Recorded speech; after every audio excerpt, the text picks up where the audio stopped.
Takdir menari di atas garis waktu, berputar dalam lingkaran misteri tak terduga. Takdir berlari bersama waktu, jejaknya terukir, siapa berdaya mengubahnya?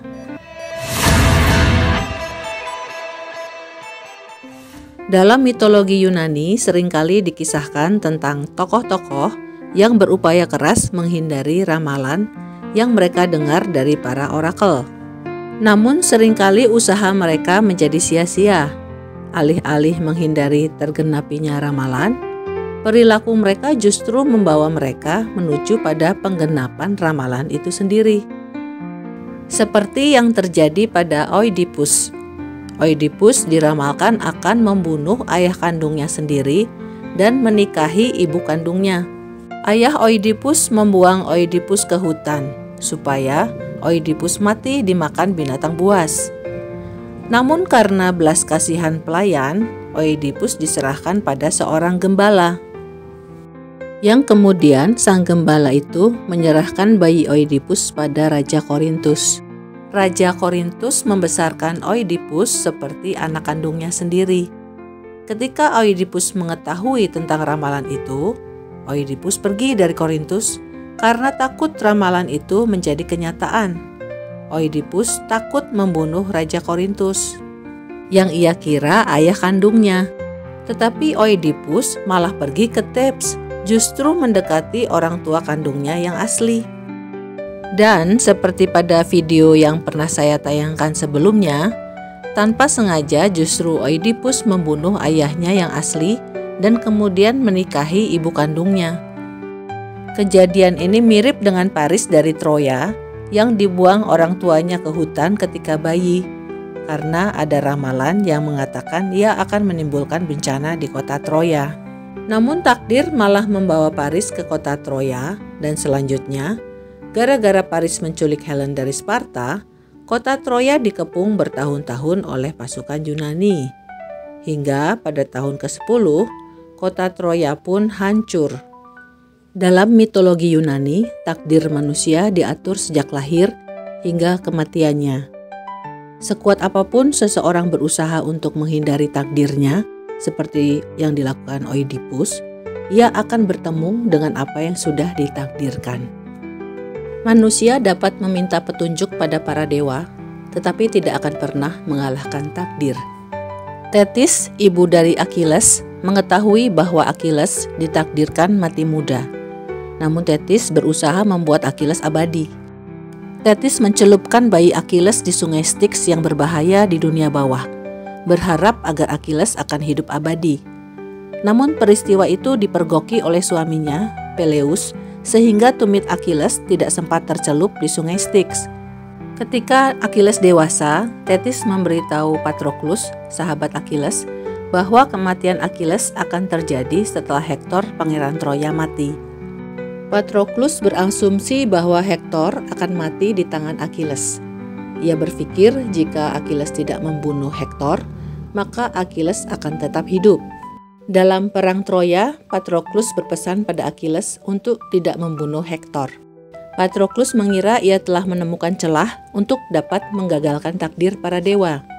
Ada suatu ketika Patroclus maju ke medan perang menggunakan kereta dan baju perang atau armor milik Achilles, sehingga prajurit Troya mengira ia adalah Achilles. Tujuannya memang untuk menakut-nakuti pasukan Troya karena Achilles adalah prajurit yang sangat kuat. Namun ketika Patroclus berhadapan langsung dengan Hektor, Hektor membunuh Patroclus. Idenya untuk menghindari takdir ironisnya justru menjadi jalan menuju takdir itu sendiri. Kematian Patroclus membangkitkan amarah Achilles yang sedang ogah-ogahan maju perang karena masalahnya dengan Agamemnon. Dipicu dendam, Achilles kemudian membunuh Hektor. Dan seperti yang ditakdirkan, setelah Hektor mati, Achilles pun mati. Dewa Apollo memberitahu Paris, adik Hektor, bahwa titik lemah Achilles adalah di tumitnya. Apollo secara langsung membimbing Paris mengarahkan busur dan anak panahnya dan membidik tumit Achilles. Matilah Achilles terkena panah di tumitnya, tumit yang tidak tercelup air sungai Styx itu. Dalam mitologi Yunani, takdir manusia dikendalikan oleh 3 dewi bersaudara yang disebut Moirai. Moirai adalah bentuk jamak dari kata Moira yang artinya takdir. Moirai adalah 3 dewi takdir yang mempersonifikasikan takdir manusia yang tak terelakkan. Moirai terdiri dari 3 dewi yang bernama Kloto, Lachesis, dan Atropos. Para Moirai bersifat independen, memegang kendali penuh atas hidup setiap orang, mengarahkan dan mengawasi takdir agar dapat berjalan tanpa halangan. Mereka mengatur hidup manusia dari lahir hingga meninggal. Semua manusia, bahkan Zeus dan para dewa, harus tunduk terhadap mereka. Penggambaran Moirai berbeda-beda. Ada yang menggambarkan Moirai sebagai 3 wanita dengan berbagai usia. Kloto digambarkan sebagai wanita yang paling muda, sementara Atropos paling tua. Ada yang menggambarkan bahwa mereka adalah para wanita tua, buruk, dan terkadang lumpuh, namun keras, tidak fleksibel, dan tegas.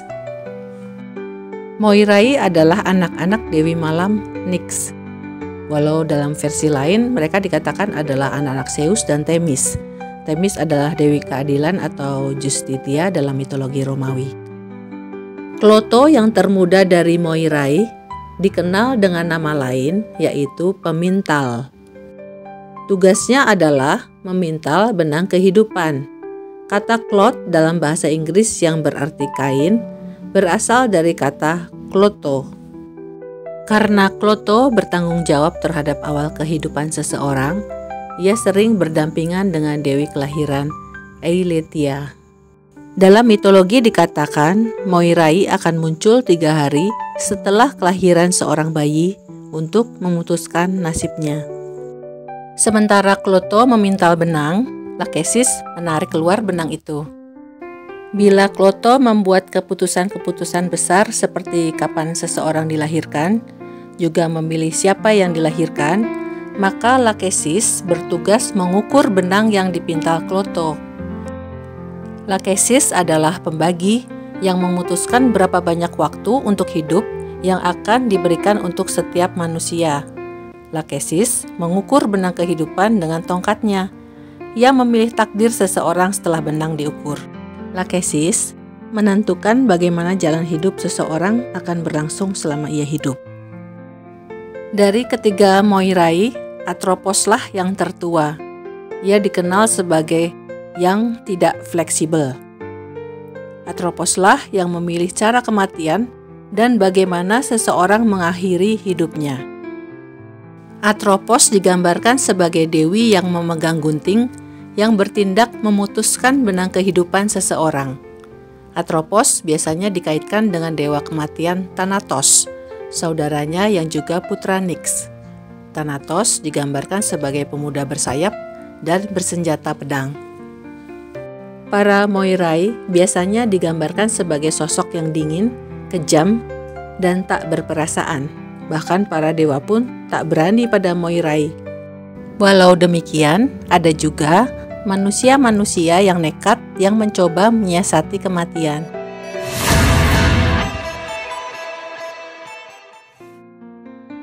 Admetos, Raja Pherai di Tesalia, terkenal karena kesetiaan dan kebaikannya kepada para dewa.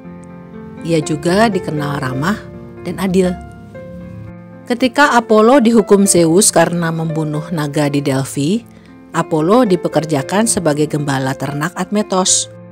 Karena kebaikan hati Admetos, Apollo membantu Admetos hingga dapat menikahi Alkestis, putri Raja Iolcus yang diminati banyak pria. Namun pertolongan Apollo yang terbesar pada Admetos adalah ketika Apollo membujuk para Moirai untuk menunda kematian Admetos. Apollo membuat para Moirai mabuk hingga mereka setuju menangguhkan kematian Admetos dengan syarat harus ada yang menggantikan kematian Admetos. Alkestis, istri Admetos, bersedia mati untuk suaminya. Setelah Alkestis mati, Admetos baru sadar bahwa hidupnya tak berarti tanpa istrinya. Ia berharap Alkestis hidup kembali.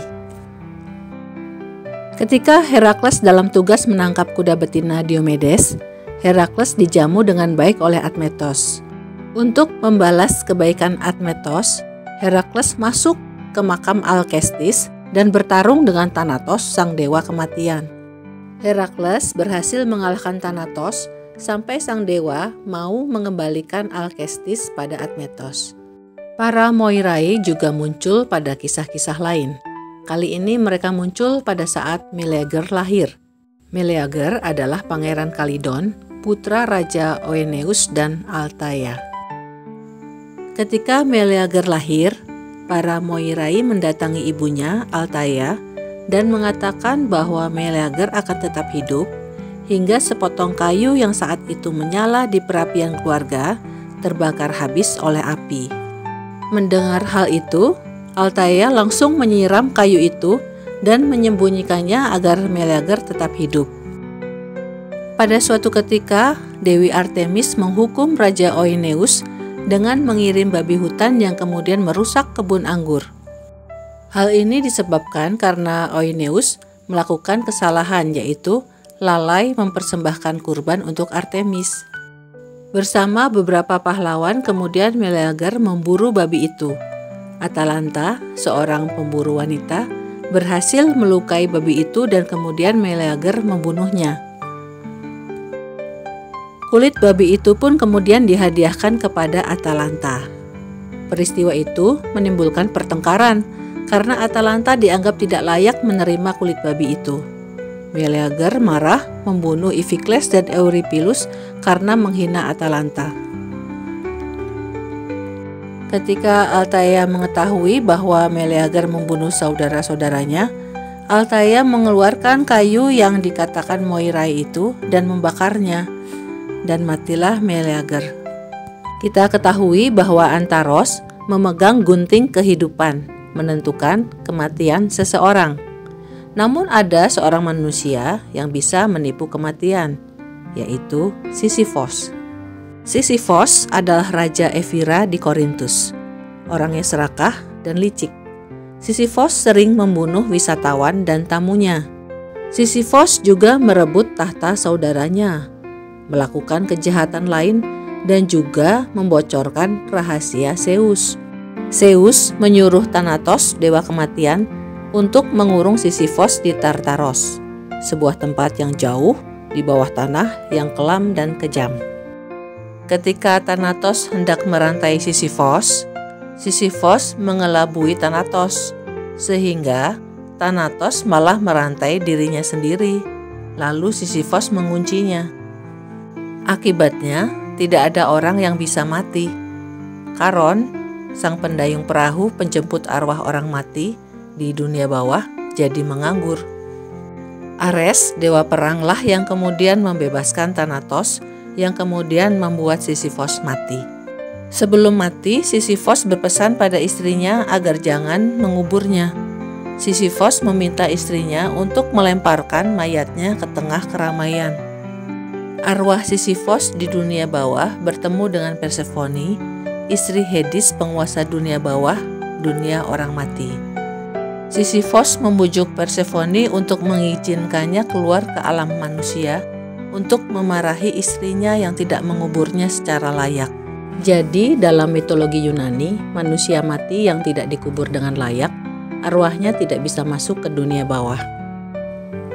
Hal tersebut terjadi pula pada Patroclus yang saya sebut di awal video. Karena Achilles yang diliputi kedukaan dan kemarahan menolak menguburkan jasad Patroclus.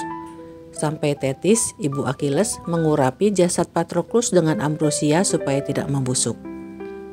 Akhirnya arwah Patroclus mendatangi Achilles, memohon agar ia dimakamkan segera, agar dapat melanjutkan perjalanannya di dunia bawah. Tapi yang dilakukan Sisyphos adalah siasat liciknya saja. Persephone mengizinkan Sisyphos kembali ke Korintus dan hidup lama setelah itu karena Thanatos tidak mau lagi mendekati Sisyphos. Dan Sisyphos yang licik tidak mau kembali ke dunia bawah hingga akhirnya dibawa secara paksa oleh Hermes. Memang tugas Hermes adalah mengantar jiwa-jiwa orang mati membantu para roh menemukan jalan ke dunia bawah. Akhirnya di Tartaros, Sisyphos dihukum menggelindingkan batu ke atas bukit. Setelah sampai di atas, batu tersebut akan menggelinding kembali ke bawah, sehingga Sisyphos harus mendorongnya kembali ke atas. Begitu setiap kali. Itu adalah takdir, kelahiran, hidup, dan kematian dalam mitologi Yunani. Nah, kalian pasti punya pendapat sendiri ya tentang takdir. Silahkan tulis ya di kolom komentar. Terima kasih sudah menyaksikan video ini hingga akhir. Sampai jumpa lagi. Salam sehat selalu ya.